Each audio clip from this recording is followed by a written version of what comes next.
মান ক্বারাআল কুরআন ওয়া আমিলা বিমা ফি, যে ব্যক্তি কুরআন শরীফ শিক্ষা করলো, কুরআন শরীফ তিলাওয়াত করলো এবং সে অনুযায়ী আমল করলো।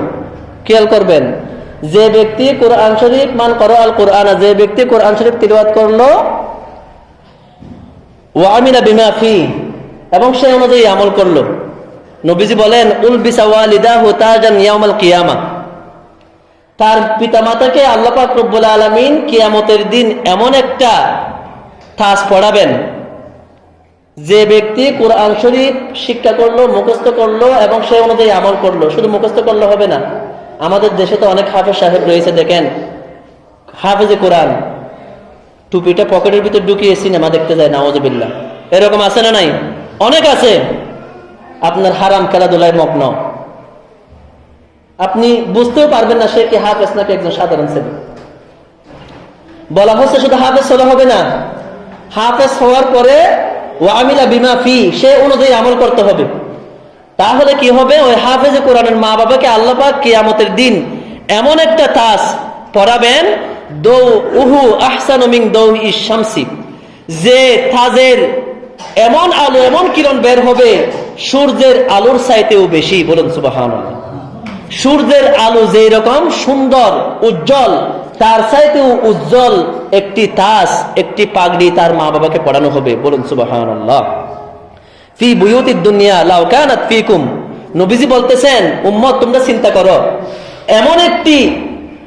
এমন একটি তাজ যদি তোমাদের ঘরের মধ্যে থাকতো, তোমাদের দুনিয়ার ঘরের মধ্যে যদি থাকতো, তোমাদের দুনিয়ায় যে যে ঘর রয়েছে সেই ঘরের মধ্যে যদি এমন একটি তাজ থাকতো সূর্যের আলোর চাইতে বেশি, ফামা যন্নুকুম বিল্লাযী আমিলা বিহাদা, তাহলে তোমাদের কি অবস্থা হতো? নবীজি আমাদেরকে বোঝাচ্ছেন তাহলে তোমাদের কি অবস্থা হতো। সূর্যের চেয়ে যদি আলোকিত একটা তাজ আমাদের ঘরের ভিতর থাকতো, আমরা কত খুশি হতাম না? কত খুশি হতাম।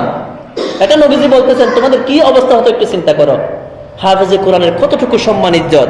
এরপরে অন্য হাদিস শরীফের মধ্যে নবীজি বলেন মান ক্বারাআল কুরআন ফাস্তাযহারাহু, যে ব্যক্তি কুরআন শরীফ তিলাওয়াত করে এবং মুখস্থ করে, খেয়াল করবেন, ফাহাল্লা হালালাহু, এবং সে অনুযায়ী কোরআনের মধ্যে যা হালাল করা হয়েছে সে অনুযায়ী সে হালাল মেনেছে, ওয়া হারামা হারামাহু, এবং সমস্ত হারামকে হারাম জেনেছে, আদখালাহুল্লাহুল জান্নাহ, আল্লাহ পাক রব্বুল আলামিন তাকে মারা যাওয়ার পরে জান্নাতে প্রবেশ করাবেন। সুবহানাল্লাহ।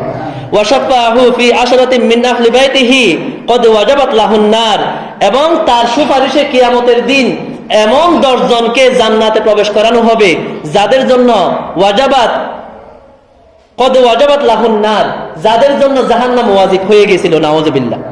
হাসরের মাঠে বিচার করার পরে 10 জন ব্যক্তি জাহান্নামী হয়ে গেছে আপনার পরিবারের, তারা নিশ্চিত কোথায় যাবে? জাহান্নামে যাবে। এমন নিশ্চিত 10 জন জাহান্নামী ব্যক্তিকে সুপারিশ করে জান্নাতে নিয়ে যাবে একজন হাফেজে কোরআন। বলুন সুবহানাল্লাহ। আমাদের মধ্যে হাফেজে কোরআন আছেন আলহামদুলিল্লাহ, কিন্তু কি করতে হবে? হাফেজ হওয়ার পরে আমাকে সেই অনুযায়ী কি করতে হবে? আমল করতে হবে। হালালকে হালাল, হারামকে হারাম জানতে হবে, তাহলে আমি তো জান্নাতে যাব। আদখালাহুল জান্নাহ, হাফেজে কোরআন তো অবশ্যই জান্নাতে যাবে, এবং উনি ছাড়া এমন 10 জনকে সে জান্নাতে নিয়ে যেতে পারবে তার পরিবারের। ধরেন আমার পরিবার থেকে একজন হাফেজ হয়েছে, সে আমার পরিবার থেকে 10 জন জাহান্নামী ব্যক্তিকে জান্নাতে নিয়ে যেতে পারবে। সুবহানাল্লাহ। এগুলা সহিহ হাদিস শরীফ।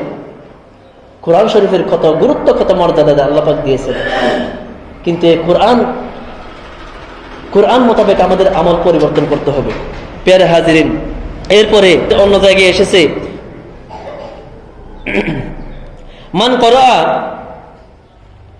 হারফাম মিন কিতাবিল্লাহ, যে ব্যক্তি আল্লাহ পাকের এই কিতাব কুরআনুল কারীমের একটি হরফ তিলাওয়াত করবে। এটা আপনারা অনেকে শুনেন, তারপরেও শুনে নেন। যে ব্যক্তি কুরআনুল কারীমের একটি হরফ তিলাওয়াত করবে, পাঠ করবে, ফালাহু বিহি হাসানা, আল্লাহ পাক রব্বুল আলামিন তাকে একটি নেকি দান করবেন। কয়টি? একটি নেকি দান করবেন। এরপর নবীজি বলেন ওয়াল হাসানাতু বিআশরি আমসালিহা, ওই একটি নেকির ওই একটি নেকির মেসাল হচ্ছে, দৃষ্টান্ত হচ্ছে 10টি নেকির সমান। সুবহানাল্লাহ। অর্থাৎ একটি হরফ উচ্চারণ করলে আপনাকে আল্লাহ পাক এমন একটি নেকি দান করবেন যে একটি নেকি 10টি নেকি, 10টি সওয়াবের সমান। সুবহানাল্লাহ। অর্থাৎ আপনাকে 10টি নেকি দান করবেন। এরপর নবীজি বলেন, লা আকুলু আলিফ লাম মিম হারফ, আমি বলতেছি না আলিফ লাম মিম একটি হরফ, ওয়ালাকিন আলিফুন হারফুন ওয়া লামুন হারফুন ওয়া মিমুন হারফুন, বরং আলিফ একটি হরফ, লাম একটি হরফ, মিম একটি হরফ। যদি কেউ একসাথে আলিফ লাম মিম এই একটি শব্দ উচ্চারণ করে, তাকে 3টি হরফের 3 × 30টি নেকি আল্লাহ পাক রব্বুল আলামিন দান করবেন। সুবহানাল্লাহ।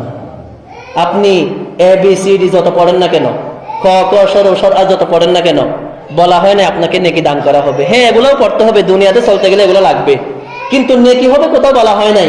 কিন্তু আপনি যদি আলিফ একটি হরফ উচ্চারণ করেন বা একটি হরফ উচ্চারণ করেন, আপনার আমলনামায় প্রতিটি হরফের বিনিময় 10টি নেকি আল্লাহ পাক রব্বুল আলামিন লিখে দিবেন। বলুন সুবহানাল্লাহ। এই জন্য হাদিস শরীফে বলা হয়, আফদলুল ইবাদতি তিলাওয়াতুল কোরআন, নফল ইবাদতের মধ্যে সবচেয়ে উত্তম ইবাদত হচ্ছে কোরআন তেলাওয়াত।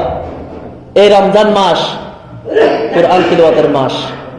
আপনারা কোরআন তেলাওয়াত শুরু করে দেন, অন্তত দিনে এক পারা করে কোরআন শরীফ পড়েন, 30 দিনে 30 পারা একটি খতম আপনারা দিবেন। এই রমজান মাসে কেউ যদি একটি নফল ইবাদত করে, তাকে আল্লাহ পাক একটি ফরজের সমান সওয়াব দান করবেন। সুবহানাল্লাহ। কেউ যদি একটি ফরজ ইবাদত করে, তাকে 70টি ফরজ ইবাদতের সওয়াব দান করবেন। সুবহানাল্লাহ। অন্য মাসের 70টি আমলের মর্যাদা হচ্ছে এই মাসের একটি আমলের। বলুন সুবহানাল্লাহ।